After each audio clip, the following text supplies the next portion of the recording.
We're here at Toronto's Massey Hall. Some people call it the House of Gord. Gordon Lightfoot performed here 170 times, so it's a huge part of his legacy. And there is, of course, another part of his legacy, and that's his influence on Canadian songwriters and musicians. We got a chance to speak to some of them. If you could read my mind, love, what a tale my thoughts could tell. Just like an old-time movie about a ghost from a wishing well. He went into my blood. I still don't think of him singer-songwriter guy. I think of him as a communicator and somebody that resonated with me so deeply as a child. I have this through line that every artist begins in their kitchen and the music that they listen to when they're growing up. And for me, that was Gordon Lightfoot in the kitchen. He had a way with words in that he wasn't just writing songs, he was painting Canada. Every time you drop a needle on one of his songs, one of his records, his voice is going to unleash a joy in your heart that you maybe forgot was there. To be in love is to be insane. Take an old man, grow a young man. Musicians from coast to coast wanted to talk about what they learned from Lightfoot. Key lessons, staying true to who you are and where you come from. His voice always gave a shade of melancholy to everything he sang. As much as he would try to do songs that were super happy, you always were wondering, like, what's behind all this?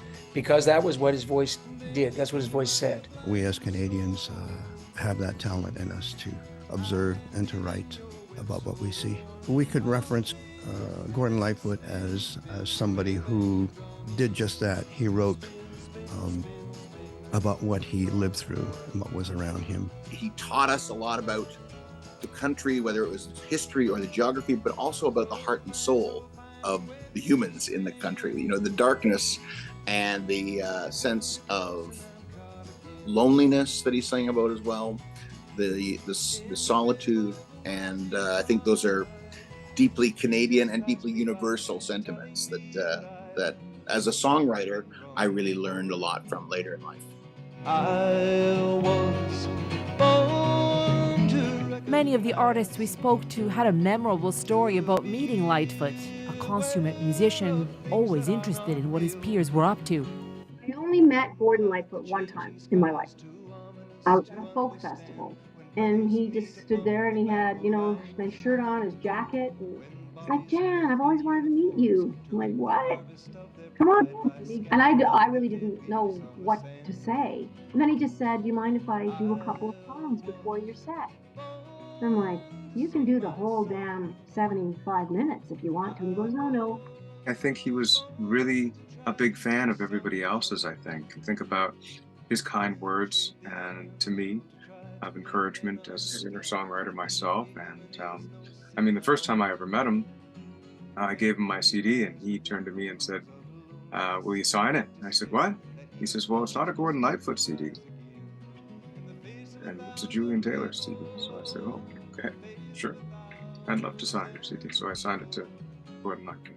When my solo record came out and I first played Massey Hall, Gordon had these seats that were about 12 rows back on stage right side, and those were the seats he always sat in. And I looked at it and he was there, so it's nice. Played my show. Next day, I get a call from Gordon. And that's pretty odd, I want to tell my wife, it's Gordon Lightfoot. And he said, you got two bands. How come you got two bands? It's so hard to have one band, and you got two. And that sort of started this conversation between us that we carried on for years.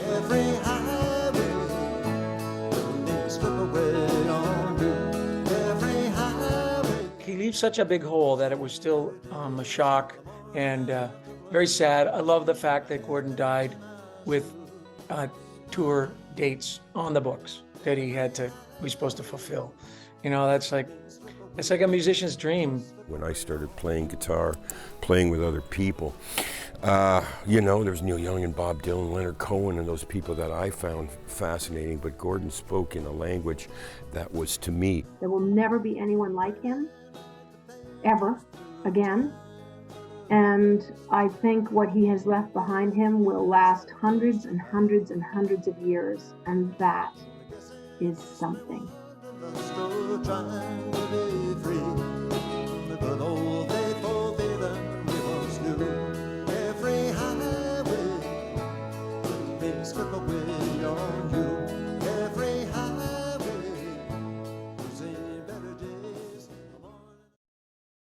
A lot of people are sharing a photo of Lightfoot taken just a few years ago at Massey Hall, a photo of 3 great Canadian Gords. This is from back in 2017. On the left, there's Gord Downey of the Tragically Hip, who was bringing the country together in a special way in the final months of his life.